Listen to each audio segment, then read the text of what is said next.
Hello friends, and welcome back to my channel. Today we are going to be going through a fairly simple but really pretty and peaceful landscape painting today. We are going to be using watercolor, and I'm going to go through everything step by step so that you can paint this along with me. I usually do my paint and sip lessons on TikTok live, but this weekend I'm out of town, and so I just wanted to make sure everybody had an opportunity to paint a little landscape this weekend and follow along with something even though I'm not going to be able to go live. So I'm just going to go over my supplies really quickly, and then we will go ahead and get started in the painting. Obviously, you're welcome to use whatever supplies you have, but I do always get questions about what I'm using, so here it is, just in case you want to know. This sketchbook is from Etchr. This is their little logo here, and they've got these kind of fabric-bound sketchbooks, which I really love, and the watercolor paper is great. So I'm going to be using that as my sketchbook. Again, whatever watercolor paper you have is totally fine. My watercolors are from Winsor&Newton. These are professional watercolor paints. I have kind of created a palette that I like of all the colors that I like, so it's a bit of a custom palette, but whatever watercolors you have. And then my brushes are these three. So this is a oval round, 1/2 inch oval round brush. This one is a 4 round. Both of these are from Princeton Neptune. And then this detail brush here is from Christy Rice. It's from her Joy of Painting brush series, and I really like this one.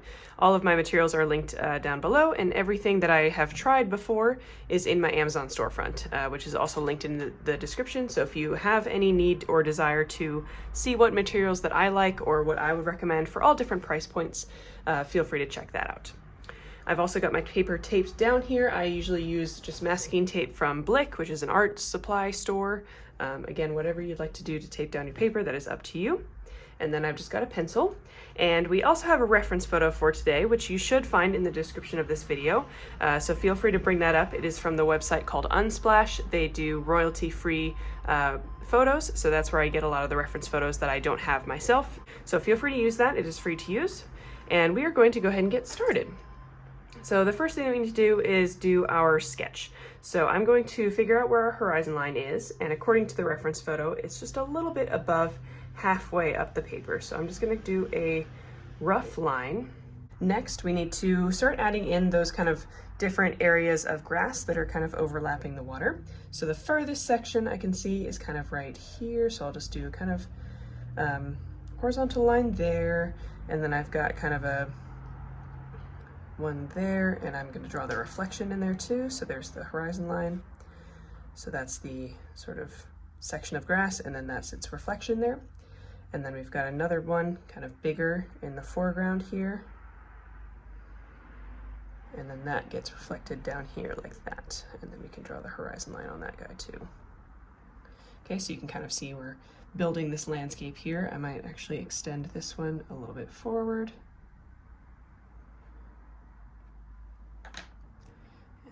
Erase what we did before. Okay, and then over here we've just got kind of one big one that comes down this way, and then the water line kind of goes in kind of a diagonal line towards the edge of the page there, and then we can draw in the reflection. So I'm just being super loose with my pencil, just kind of expressive and adding in those reflections and just a little bit of texture there. This is just to give you a guide of kind of what to follow once we start painting, okay? So I'm going to use my kneaded eraser and just kind of lightly tap my pencil marks, and that just lightens them up a little bit so I can still see what I've done, but the pencil won't show up, you know, through my painting, okay? So go ahead and finish up your pencil sketch, and then we're gonna get started with our first layer. Okay, so to get started on this painting, as you can see from our reference painting here, we are going to paint the sky and the water first. And we have kind of an ombre from pink to yellow to blue, and it goes in reverse order on the way down. And then we're going to paint everything on top of that. And that's just going to give us really pretty, calm, peaceful reflection. And we're going to do something a little fun with these colors as well, which is that we're going to tint all of them with the same color. And I'll kind of walk you through that process. So the colors that we're going to start with are red. I'm going to start with alizarin crimson, which is kind of a cooler red, closer to purple than it is to orange. So I'm just going to collect a little bit of that on my palette here. Adding some water. We don't want this too strong. Okay. Then I'm going to clean my brush and switch off to yellow ochre, which is going to be our second color. If you don't have the exact colors that I'm using here, feel free to just find whatever is closest on your palette. It does not need to be exact. Okay, so there's our yellow ochre. Again, adding some water, but keeping those colors not too watered down. And then our last color is going to be ultramarine blue. So I'm going to add some of that here. This one we're going to keep a little bit stronger because we want the blue to be a little bit more saturated on the painting. Okay, now what we're gonna do is tint all of these colors using the same color. So I'm going to add a little bit of Payne's Gray to every one of these colors. Payne's Gray, I can kind of show you, is like a very cool toned gray, so very close to blue there, kind of almost a navy blue. If you just have black, that's fine, or you can mix this color with black and blue. It just kind of looks like this on its own. Okay. So I'm going to use a little bit of that to tint each one of my colors, and you'll just see they change just a little bit. The alizarin crimson gets just a little bit more purple. And I'm going to do the same thing with the yellow. You do want to be careful with the yellow because it is a light color, so you just want to add like a little touch of the Payne's Gray at a time until you can tell that it's changed really. I think that's good right there. Okay, and then again, same thing with the ultramarine blue here at the end. Just adding in a little bit of Payne's Gray. So now that we've got our colors mixed, we can paint in our first layer. We are going to be doing a wet on wet technique, which means we're going to put down a layer of water into the whole paper before we start painting. So I'm just going to take some water with my big brush onto my paper, spread it out in an even layer. Keep in mind, if it is fairly dry where you are, so not very humid, you will need to add a little bit more water, and if it's humid, then you won't need to add as much. So just keep that in mind. Tilt your head, see the light reflecting off of that water so you can tell if you've missed any spots, and then when you're ready, we are going to create a gradient going up and down, so it starts with the center. I'm going to start with my red paint here and just go straight in the middle and add a few horizontal streaks with this red paint. Okay. Spreading that out, cleaning off my brush relatively quickly, and going straight into my yellow paint. We're going to put a few stripes of this above and below what we've done already. You can use it to blend into the red there. And then, again, just cleaning off the brush, switching over to our blue paint, adding that on the very top and on the very bottom, and blending our way up. Now, if you're getting any harsh lines, you can use a clean, slightly damp brush and just go back and blend those colors together a little bit. You don't want to overmix. You'll end up with a little bit more texture than you're wanting if you try to overmix this. So be judicious about how much you go in to mix this together. It should be relatively blended together, but once we add what we have on top, it won't be that obvious if you have any little streaks or anything. You can add a little extra blue down here at the bottom if you'd like to, just to increase the color saturation down there. And again, just blend with a damp brush. Okay, so I'm going to go ahead and let this dry. One other thing, actually, if you have any areas where there's paint collecting, like I do have down at the bottom here, you can use a clean dry brush and just touch those areas, and you should be able to lift any of that extra paint off. Okay, and that will really help with the painting drying evenly. Okay, so go ahead and do that if you'd like, and I'm going to use a hairdryer to dry this just so it takes a little less time, and then we'll go in with our details. So now that that first layer is dry, you can see we've got a really nice soft gradient. Looks kind of like a sunrise or a sunset. And I just wanted to mention the reason we like to tint colors with the same color like we did with the Payne's Gray. It kind of creates a cohesive color palette that we can use to kind of create a painting like this. Especially when it's the sunset, we just like to have all of the colors melt together very nicely and that just really helps. So you can tint with any color. I just wanted it to be a little bit more muted, so I just used Payne's Gray. But if you wanted to do like a really vibrant sunrise, you could tint all of the colors with yellow, or if you wanted it to be a very cool toned painting, you could tint all the colors with blue. So that's something that you can experiment with, and a fun little technique and you know, experiment that you can try with color mixing. So give that a try. Moving on, we are going to mix up our colors, our kind of base colors for the grass. So let's start with some sap green and some yellow ochre. So this is going to be kind of a lighter green. It's going to be kind of our base color for this section. So sap green and yellow ochre. Mixing those together, adding a little water. Then I'm just going to use the same brush, go into yellow ochre and a little bit of burnt sienna. I'm going to create more of an orangey color, yellow orange color. That should be good there. Then let's do a darker green. So I'm going to go with sap green here and some ultramarine blue. I like to use blue to darken up my greens. It just keeps the color saturation there. And we can add a little bit of burnt sienna to that too. Okay, and last color, let's do some brown. So I'm gonna do Van Dyke brown plus burnt sienna.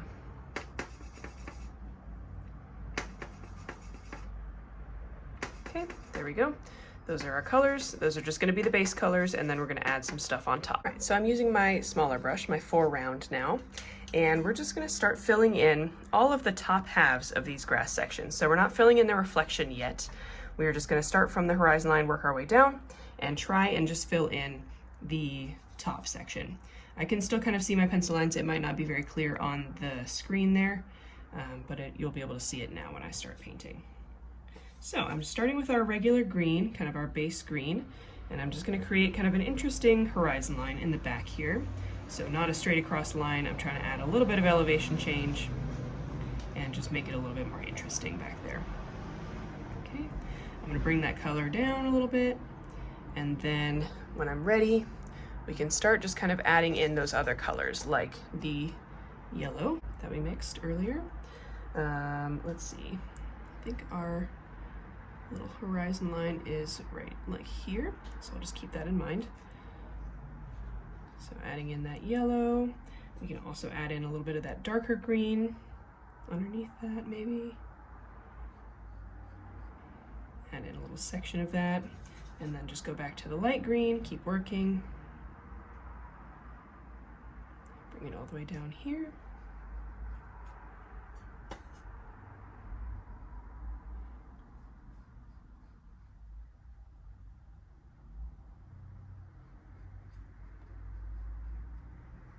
And as long as you're doing this relatively quickly, those colors should blend together. I do like to just use horizontal strokes. That just helps a little bit to keep everything kind of blending together and not have too much texture. So I'm kind of switching back and forth between these sides so one side doesn't dry before I have time to go over to the other side. Following along here with our foreground. Adding in some yellow. Maybe I'll add some yellow over here while we're at it. Let's see if starting to not be able to see my original sketch, so we're just going to kind of make it up. Adding a little bit of grass texture, but don't worry about it too much because we're going to add some of that on top.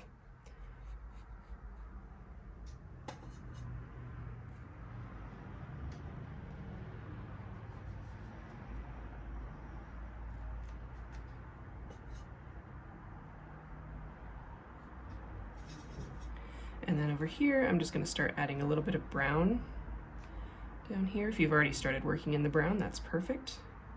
I'm just going to start adding it into the foreground more so. And adding in my dark green here. Okay. Again, this is just the first layer, so if it doesn't look quite right, that's okay. It's not really meant to at this point. We just want a little color variation and some, and just kind of the basics of our landscape here. Okay, so let's go ahead and dry this all the way, and then we're going to start adding in our shadows. Back to our palette here while that dries, we are going to mix up a much darker green now to use for our shadows. So I'm going to start with sap green again, add in plenty of ultramarine blue and some Van Dyke brown, and just less water this time. So you can see this is a pretty thick paint here. I'm going to add a little bit of water, but not too much. And you can just kind of go back and forth between those three colors until you have a very, very dark green. Okay. So again, it should, when you mix it on your palette, you should see some of the palette underneath before it kind of fills in. If you can see that when I drag my brush through it, you can see some of the palette underneath, and it takes a few seconds to fill back in. So that's kind of the texture we're looking for. Okay, so use some of that. And then we'll go back to our painting here, and we can start with the distance here. So we're going to start, I'm going to use my smaller brush now, my detail brush, and starting in the very back, kind of right here, I'm going to use the very side of my brush. So I'm holding it almost parallel to the paper, and I'm just going to flick up with my brush to start creating a little bit of texture there. And as the brush runs out of paint, you'll create this kind of dry brushing texture, which looks like distant grass. So I'm just going to kind of fill in this shadow. I'm leaving this area where we have this kind of cluster of grass here. So I'm painting the shadow around that, and same thing on this side. So I'm painting the shadow around these clusters of grass. Again, just kind of using the side of my brush, flicking upward, and as the brush runs out of paint, you'll get that really pretty dry brushing texture. Then I'm going to mix a little bit of that darker color. I'll show you over here. Mixing a little bit of this darker color here with that original green that we had, just to lighten it up a little bit. And then I'm going to use that color to create a little bit of a reflection down here. And I'm just going to scrape my detail brush along the bottom here, letting it run out of paint, and leaving a little bit of kind of the layer below showing through. So something like this to look like a reflection there in the distance. So not too much detail there. Okay, and that's using the dry brush technique as well. And now we can start adding some slightly more thought out detail in the foreground as we move closer. So again, we're still kind of in the distance here, but I'm going to add a little bit more detail to this one. So I'm using that sideways brush flicking motion that I was using before to get some of that dry brush technique, but then I can use the tip of my brush to create some more defined kind of grass strokes here. Same thing down here, kind of a few defined grass strokes, but as the reflection goes, we just want to do mostly that sideways flicking motion, just downward this time. And that will give us a very nice reflection, and I'm just kind of doing some grass texture around the front bit here. Now we've gotten to very much the foreground. So I still like to start with that sideways brush flicking motion just to fill in some larger areas, because this is quite a big shadow shape that we're working on here. And then we can start using the end of the brush to add our grass. So the key, I think, to adding grass is having lots of different brush strokes. So some of them are short, some of them are long, some of them are wide, and some are very, very skinny. And they go in all different directions as well. So you don't want to have your grass growing in all the same direction, or it will look like a comb or hair. So the grass needs to kind of cross over itself. You can add some like broken ones in there, broken bits, like that. And you can just keep adding the grass until it fills up this area. And now we can do the same thing where we add our reflection. So I'm just going to kind of fill in the bottom of the reflection here. As we get towards the end here, You can start kind of creating those more defined grass strokes, and it should be a mirror image of what you have above. So try and flip it down in your brain to create a mirror image. As you get up here, it doesn't matter quite as much. You don't need to copy the individual grass brush strokes. It'll look close enough that your viewer will not be able to tell.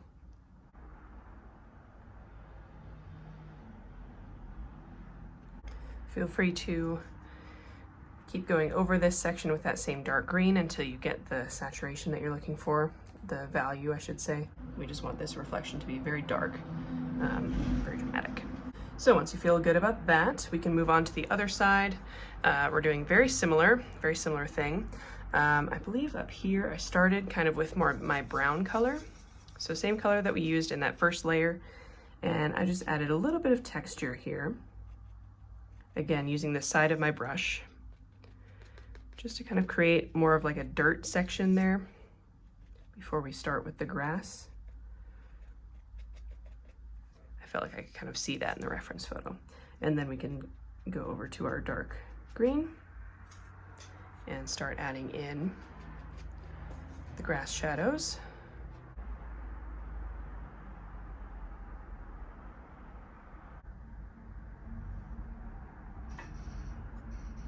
And don't be afraid to add some grass kind of in this dirt section here, at the bottoms of the grass at least.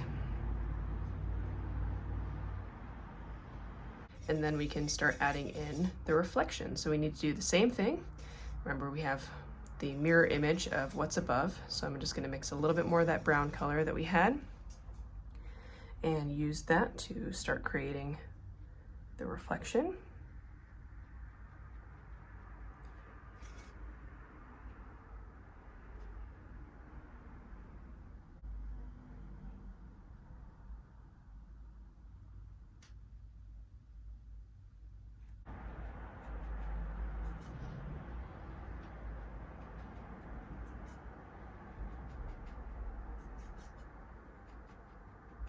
I'm adding some texture in here at the top.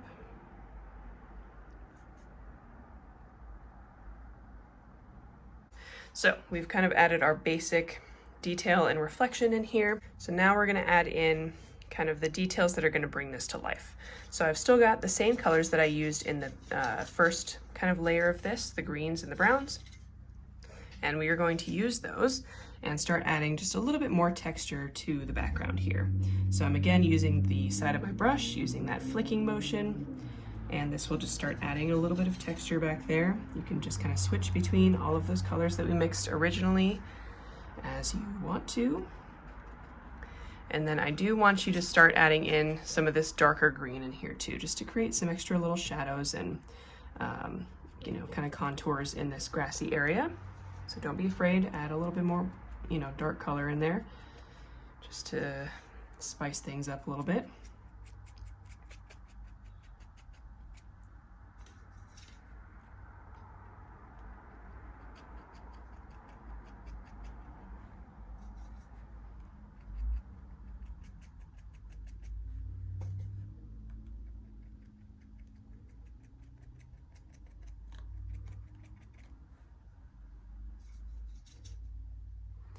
Same thing over here.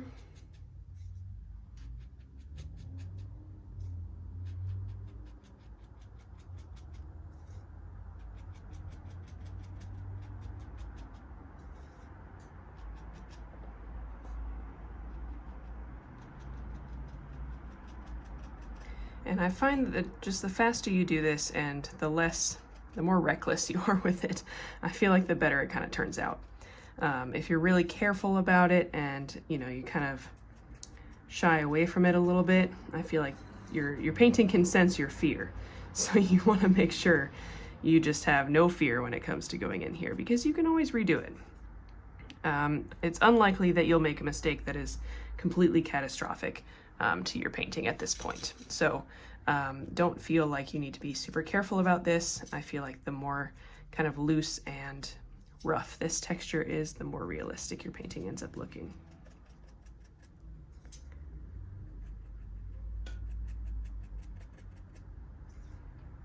I do like to add this extra color kind of at the shadows here, just because I feel like that blends them a little bit better with the lighter color in the background.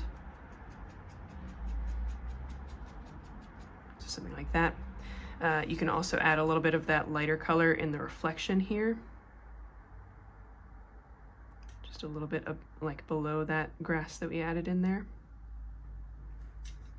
Just to show some of the lighter grass kind of reflecting into the water.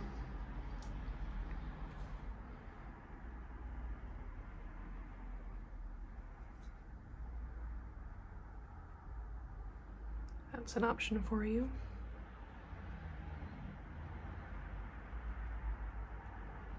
Okay, and I feel like that just really helps to bring everything to life here.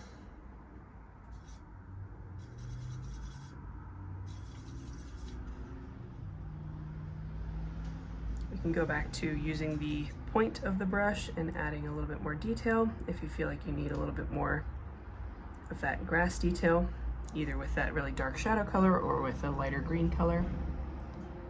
That's up to you. This is kind of the time where you need to look at your own painting and kind of see what you think it needs, where it kind of looks a little off, you know, that kind of stuff. Obviously you can follow me as well, but your painting looks different than mine at this point, so it's important that you can analyze your own painting and figure out what it needs and how to add it. So we just have really one step left. We will just be adding some rocks into the water here. So I'm going to mix together some Van Dyke brown and ultramarine blue, and this will create a really, really dark blue, brown, almost black. And this is what we can use to add some rocks. And feel free to add whatever kind of rocks you want. I'm going to kind of follow the reference photo. You can see there's just a couple of kind of small ones. You've got the one that the bird is sitting on kind of right in the middle here, so I'm going to start with that one. I like to just create the outline shape and try and create a mostly flat bottom there. Fill that in. And then underneath it, we're just going to do a mirror image shape, as close as we can. If you need to fix it a little bit, you can.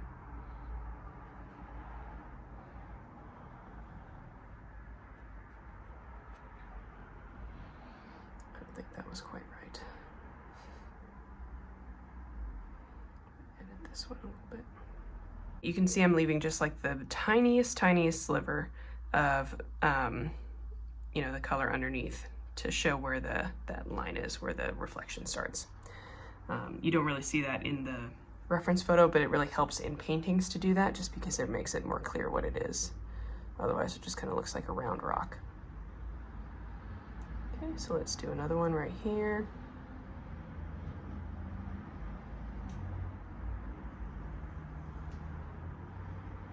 And you can really follow along with the reference photo if you'd like, or you can just kind of vibe and add whatever rocks you want. That is up to you.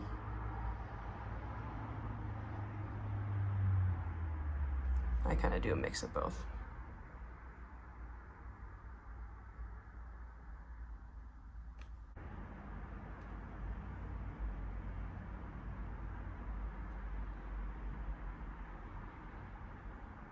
With that, I think we are going to call this painting good, so I'm going to go ahead and take off the tape.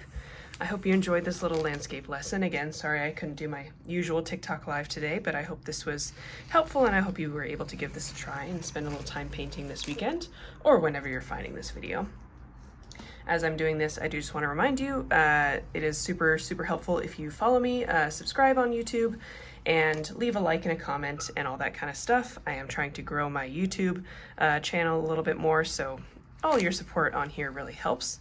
Make sure to check out the links in the description. All of my art supply recommendations and everywhere you can find me and support me will all be in the description. And as always, you're welcome to let me know in the comments how this goes if you do choose to paint along. If you'd like to send me a DM on Instagram of how your painting turned out, I'd love to see that as well. Thank you so much for joining me, and I hope to see you next time.